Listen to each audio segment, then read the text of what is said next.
Hello, I'm Alan of Short Bus Rides. Ginawa ko tong channel for short bus rides na nagtatagal ng mga 1 hour to 2 hours. Pati na din 3 hours.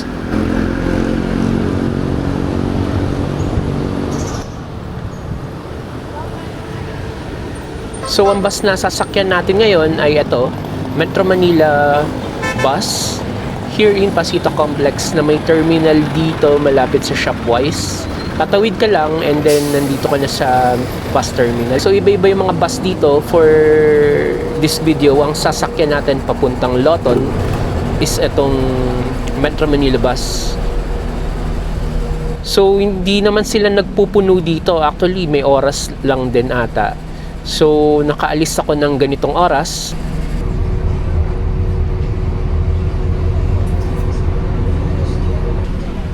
Marami na rin kasing nagko-content ng mga longer bus rides or drive. So I decided na mag-content naman ng mga shorter bus rides, lalo na for daily commuters. Like for example, going to Metro Manila from Laguna, from Cavite, or maybe from One Ayala to Quezon City, to Bulacan. I think kahit Pampanga pwede, or kahit Batangas. I still consider that shorter bus rides, lalo na marami ng daily commuters going doon. So etong channel na to will focus sa mga shorter distance na mga bus commutes and my experiences sa mga may ikling ruta ng mga bus na to. I will also say my experience sa mga different bus na masasakyan, especially mga aircon bus. But definitely, I will include regular buses in the future. So sa video natin ngayon, pupunta tayo ng Loton sa Manila from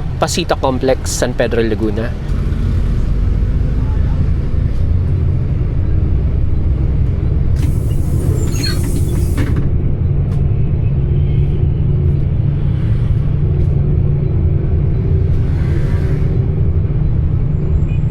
So for the pamasahe or bus fare, ito yung pamasahe from Pasita to Loton.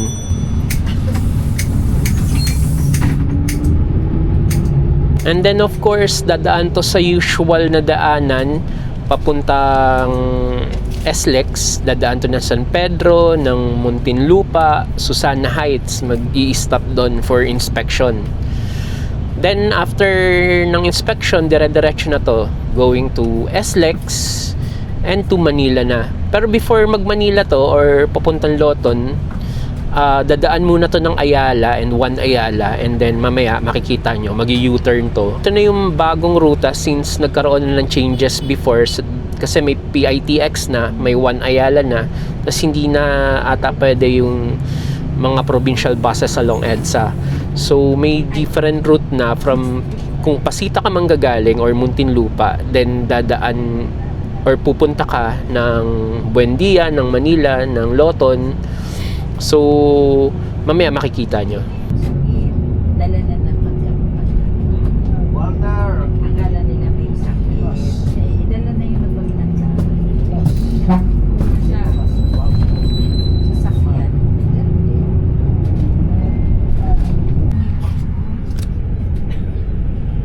Sila nga 83 na siya. Pinintay niya pa mag-85. Ayaw, Kasi dapat kung bago mag-80, lakas na.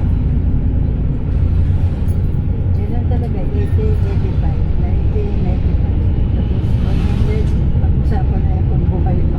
Malalim na ngayon. Yung nanay ng kapitbahay namin, dito yan sa Muntinlupa.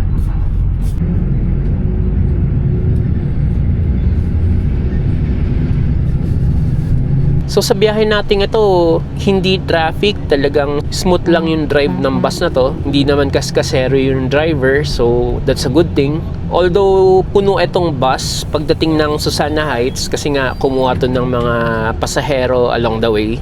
So puno to, siguro mga 3 or 4 yung nakatayo. Siguro holiday ngayon, hindi ganun ka-jam pack itong bus, saka walang traffic masyado.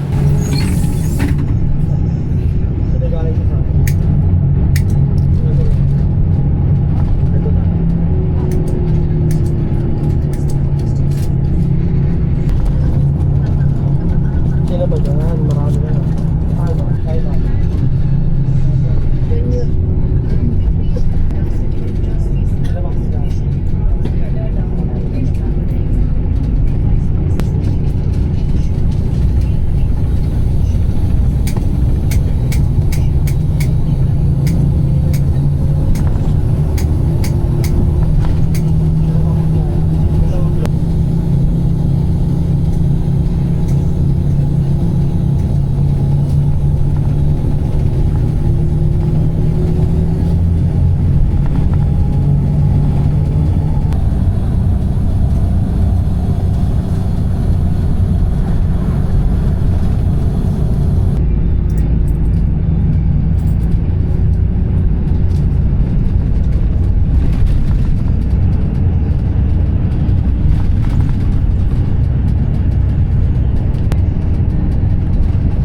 From SLEX to 1 Ayala, like I said, walang traffic masyado. Siguro nagkaroon lang ng konting traffic pagdating ng Magallanes to 1 Ayala or Ayala.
Pagdating ng Ayala, mag-U-turn to going to 1 Ayala kasi magbababa din itong bus ng 1 Ayala.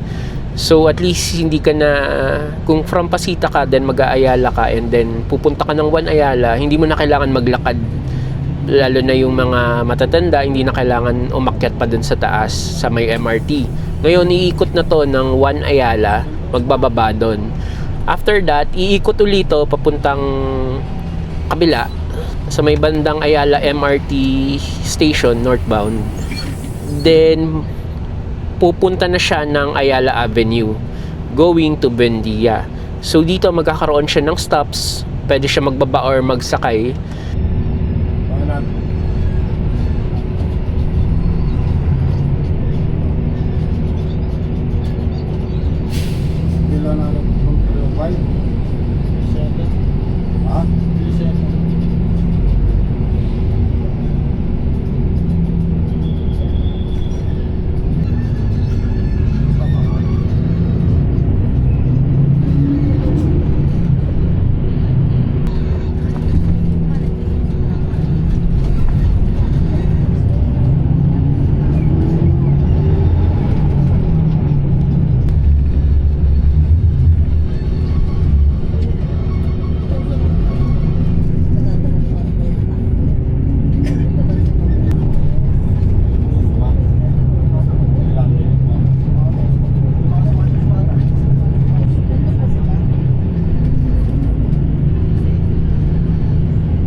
RCBC, Makati.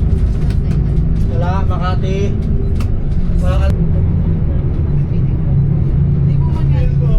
Bautista.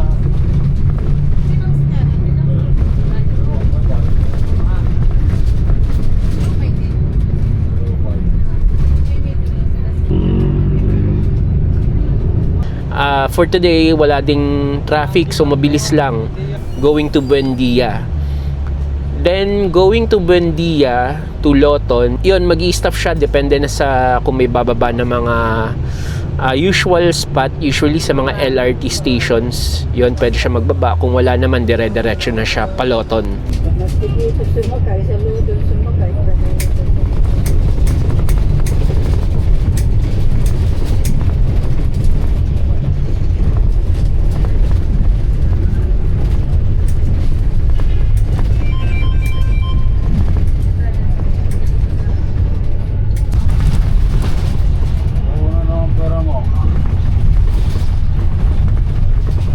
Siguro tinagal ng biyahe na to, wala pang 1 hour and 30 minutes. Siguro 1 hour and 15 minutes, mga ganun.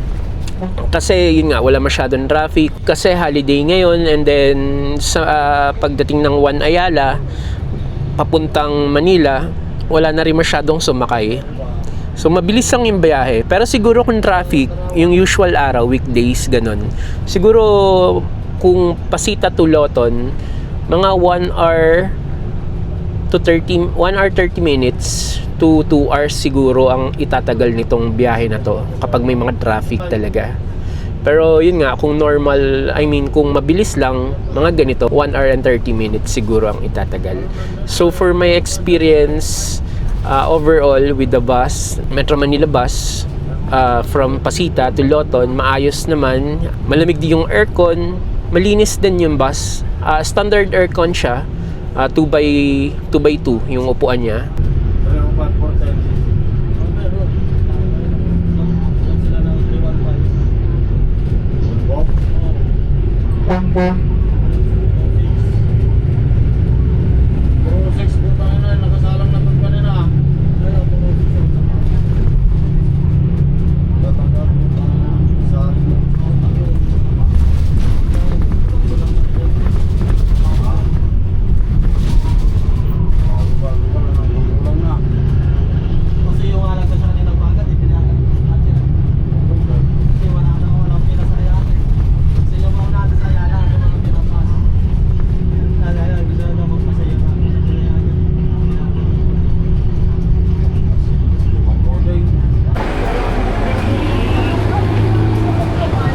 So, until then, sa mga susunod uli na biyahe, if meron kayong suggestion kung saan, just let me know or comment down below.